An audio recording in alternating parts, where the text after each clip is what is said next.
मैं इन सारे प्रश्नों को एक एक करके रेल मंत्री की प्रेस कॉन्फ्रेंस सबसे शुरू हो पहले चुकी है। आइए सीधे चलते हैं लेवल रेल 1 मंत्री में की प्रेस कॉन्फ्रेंस पर। 2 स्टेज एग्जाम क्यों? 1,25,00,000 के आसपास स्टूडेंट्स ने अप्लाई किया है। इतनी बड़ी संख्या में देश भर में अगर रिक्रूटमेंट करना है, तो आपको एक लेवल के एग्जाम से, सिंगल एग्जाम से करना बहुत मुश्किल है। फिर भी हम इसको री-एग्जामिन करेंगे। इतनी बड़ी संख्या में 1,25,00,000 कैंडिडेट्स अगर हों, तो कैसे उनको एक साथ सेम लेवल, सेम तरीके से, same level of hardness of question की, ये सब करना अति डिफिकल्ट है। आप सब इस प्रक्रिया से गुजर चुके हो, आप भी समझते होंगे। इसलिए इसके 2, एक प्रीलिम एग्जाम और उसके बाद में एक कंप्यूटर बेस्ड टेस्ट 2 इस तरह से करके किया गया। वो नोटिस में लिखा गया था कि अगर ज़रूरत पड़ी, अगर परिस्थिति हुई तो उसके 2 लेवल किए जाएँगे। पहला ये। दूसरा, आपका प्रश्न कि 10+2 में ग्रेजुएट्स को कैसे अलाउ करें? देखिए, किसी भी एग्ज़ाम होता है, मैक्सिमम क्वालिफ़िकेशन का नहीं होता है कभी भी। ये कानूनन कॉन्स्टिट्यूशनल व्यवस्था में हम लोग काम कर रहे हैं। कॉन्स्टिट्यूशनल व्यवस्था के हिसाब से हम मिनिमम प्रिस्क्राइब कर सकते हैं, मैक्सिमम प्रिस्क्राइब नहीं कर सकते। तो 10+2 के लिए जो क्वालिफ़िकेशन वाला स्केल है, उसमें अगर ग्रेजुएट बैठे हैं, तो उसको रोकने का हमें कोई अधिकार नहीं है। किसी को कोई अधिकार नहीं है। अगर कोई नया इसके बारे में कोई नया न्यायपालिका की तरफ से कोई चीज़ आती तो अलग बात है, लेकिन हमारे पास कोई अधिकार नहीं है इसका। दूसरा विषय था ये। तीसरा विषय आपने रखा समय का। देखिए, शुरू में इसके लिए जो इस एग्ज़ाम को कंडक्ट करने के लिए एप्लीकेशंस आई, दोनों के दोनों एग्ज़ाम्स में 1 करोड़ से ज़्यादा एप्लीकेशंस आई। 1 करोड़ से एप्लीकेशन ज़्यादा आई, तो जो एग्ज़ामिनेशन कंडक्ट करने के लिए एजेंसी हमको हायर करनी थी, उसको हायर करने में टाइम लगा, 6 महीने से ज़्यादा लगा। नेचुरली इतनी बड़ी संख्या में अगर एग्ज़ाम करना है देश में, तो अपने आप में वो एक बहुत बड़ा चैलेंज है। It's a Himalayan task, it's a huge task, it's a very, very big challenging task. तो एजेंसी को सेलेक्ट किया गया, सेलेक्ट करते-करते कोरोना आ गया। कोरोना के फ़ेज़ में देरी हुई, लेकिन फिर भी डिस्पाइट कोरोना तुरंत दिसंबर 2020 में एग्ज़ाम की प्रोसेस चालू हुई। एग्ज़ाम की प्रोसेस चालू हुई और despite second wave of corona फिर भी एग्ज़ाम किया गया with all the precautions, all the safety things करके इसको लाए। जो दूसरा वाला ग्रुप बी का एग्ज़ाम है, उसमें कैट में चले गए थे बच्चे, क्योंकि करीब 5 लाख के आसपास एप्लीकेशंस ऐसी थी, जिसमें फ़ोटोग्राफ प्रॉपर्ली मैच नहीं हो रहा था। तो नेचुरली अगर एप्लीकेशन में फ़ोटोग्राफ मैच नहीं हो, तो उसको आप एग्ज़ाम में कैसे लोगे? तो वो विषय आया था। तो उस विषय के कारण लोग कैट में गए थे। एडमिनिस्ट्रेटिव ट्रिब्यूनल ने जैसे ही उसका समाधान किया, फैसला किया, उसके फैसले के तुरंत बाद में हम लोगों ने एग्ज़ाम के प्रोसेस को आगे किया। कोई उसमें देरी नहीं की और हमारा देखिए, हमारी सरकार, प्रधानमंत्री श्री नरेंद्र मोदी जी का इंटेंट हमेशा है कि मैक्सिमाइज़ करना है रोज़गार को।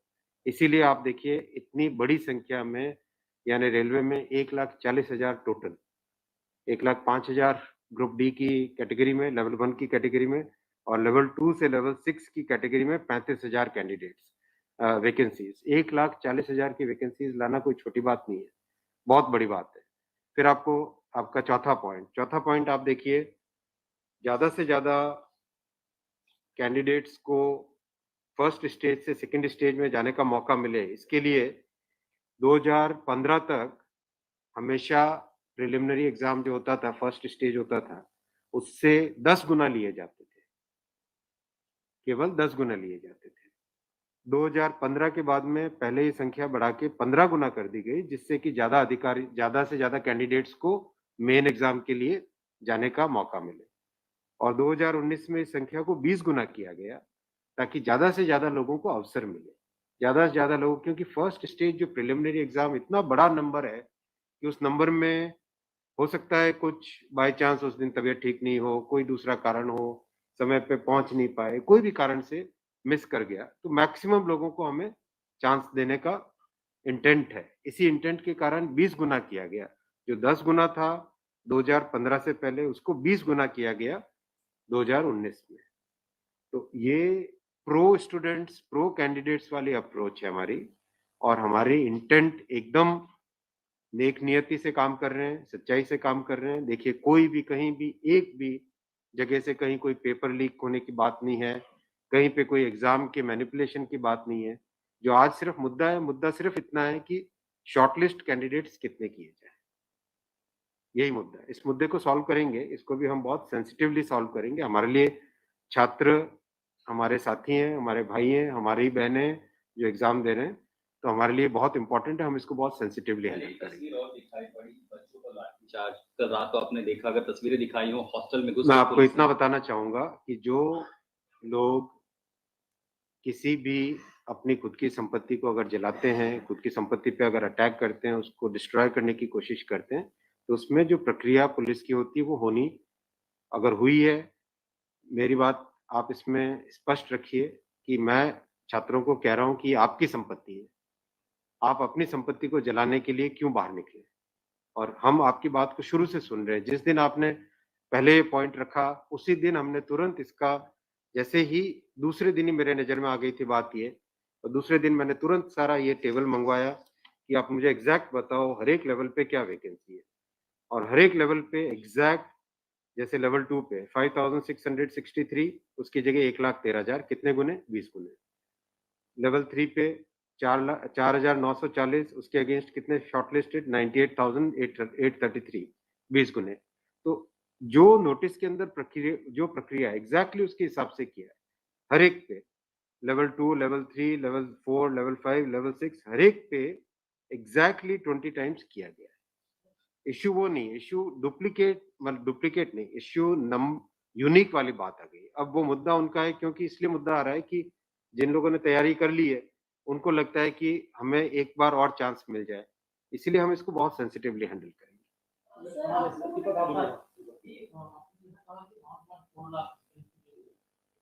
One of the world's largest.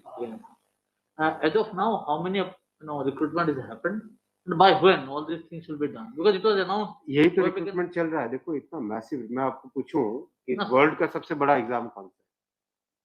World का अगर या इंडिया का भी अगर बड़े एग्जाम्स देखें तो बड़े एग्जाम्स में जेई बहुत बड़ा एग्जाम होता है, सिविल सर्विसेज बहुत बड़ा एग्जाम होता है, स्टाफ सिलेक्शन कमीशन का बहुत बड़ा एग्जाम। इन सब एग्जाम्स में एप्लीकेशंस की संख्या होती है 5 से 7 लाख 8 लाख 10 लाख। यहाँ 1 करोड़ एप्लीकेशन है। आप ये तो देखिए ना कि कठिन कितना है। 1 करोड़ एप्लीकेशन, 1.25 करोड़ एप्लीकेशन, 1 करोड़ 25 लाख, 1 करोड़ 35 लाख उसमें समय लगता है। But this is something government was aware in a country where there is so much of unemployment, and there will be vacancy like this.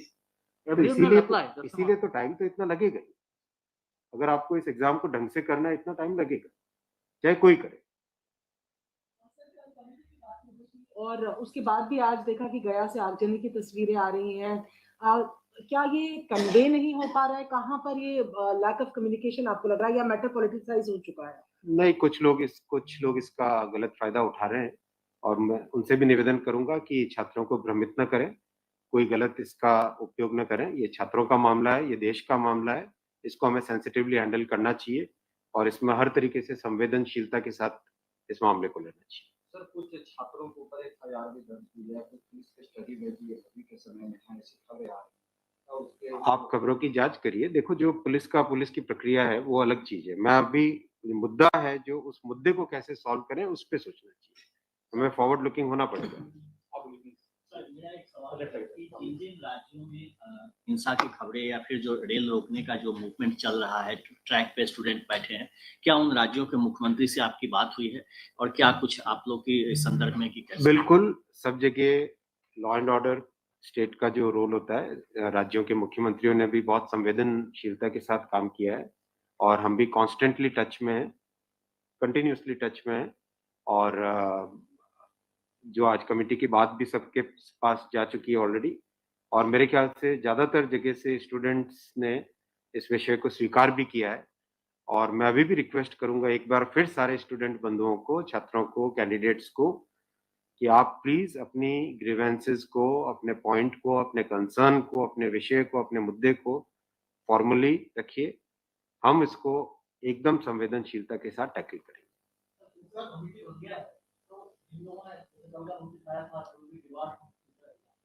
Will that also be considered because they did not know that this is going to happen? नहीं देखो, committee एक बहुत ही senior officers की है और ये committee हर चीज को, जितने भी मुद्दे इसमें आएंगे और हर एक मुद्दे को जल्दी से जल्दी, इसमें कमिटी का टाइम लिमिट भी दिया। कितना टाइम दिया हमने टाइम लिमिट? 4 मार्च तक। जो कमेटी की रिपोर्ट आने का क्या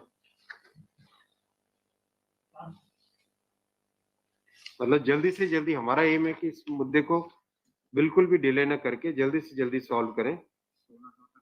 16/2 तक सारे के सारे कैंडिडेट्स अपने कंसर्न सबमिट कर सकते हैं। 3 वीक्स टाइम दिया, I think that's a reasonable time.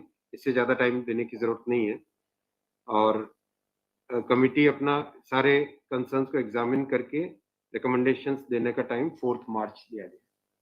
तो कोशिश करेंगे उससे पहले पहले अगर हो जाए, 4 मार्च से भी पहले अगर हो जाए।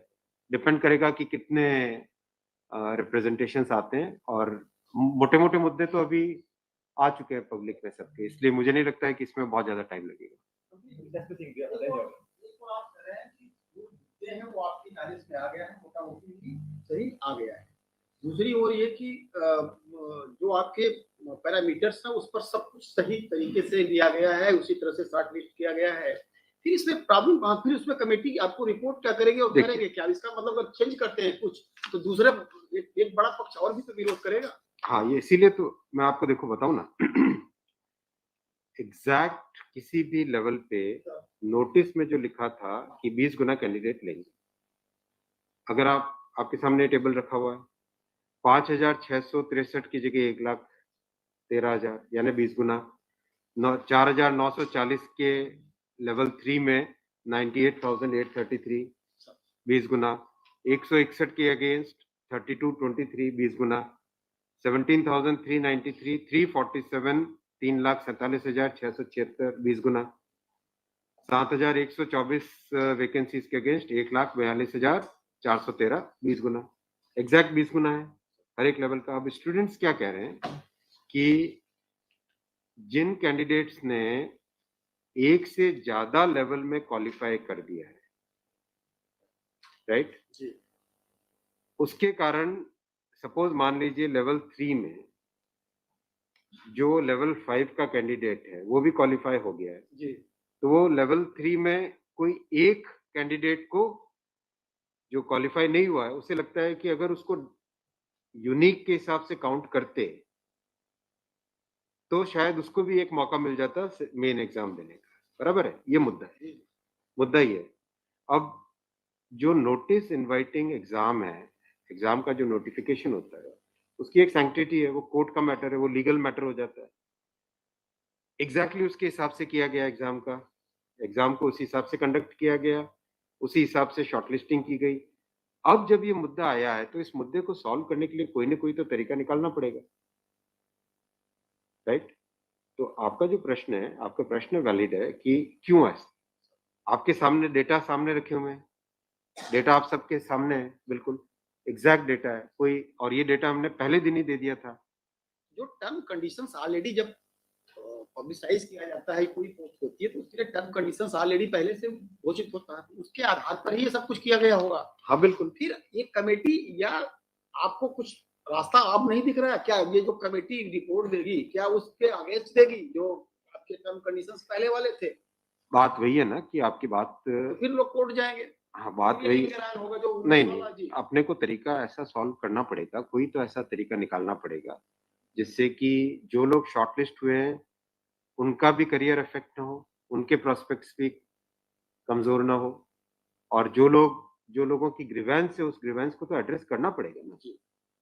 छात्रों का मुद्दा है और लोगों ने अगर ग्रीवेंस रेज की है तो हमारी ड्यूटी है कि उसको हमें एड्रेस तो करना पड़ेगा ना। लेकिन आप देख रहे हैं आपके सामने ये टेबल है, एग्जैक्ट हर एक लेवल पे 20 टाइम्स है एग्जैक्ट। ये आप टेबल आप सब लोग देख लीजिए। और ये हमने जैसे ही शॉर्टलिस्टिंग हुई, कुछ लोगों ने मुद्दा उठाया, तुरंत मैंने आरआरबीज को क्लियर बोला था कि एग्जाम हमारी तरफ से एकदम ट्रांसपेरेंटली होना चाहिए और हर जगह एग्जैक्ट ये सब नंबर्स रखे गए। एक सवाल अगर आपके धन्यवाद। ठीक है।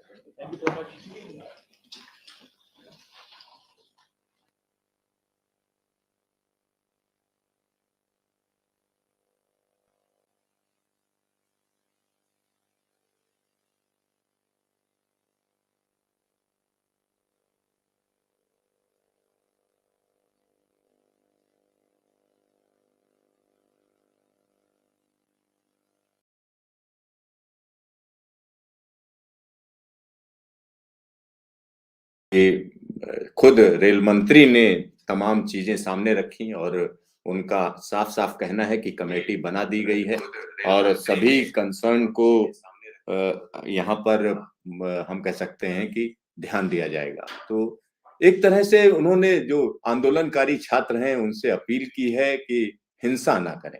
सबसे बड़ी बात यह है कि अपनी संपत्ति है रेलवे, उसको नुकसान पहुंचाने की कोशिश ना करें।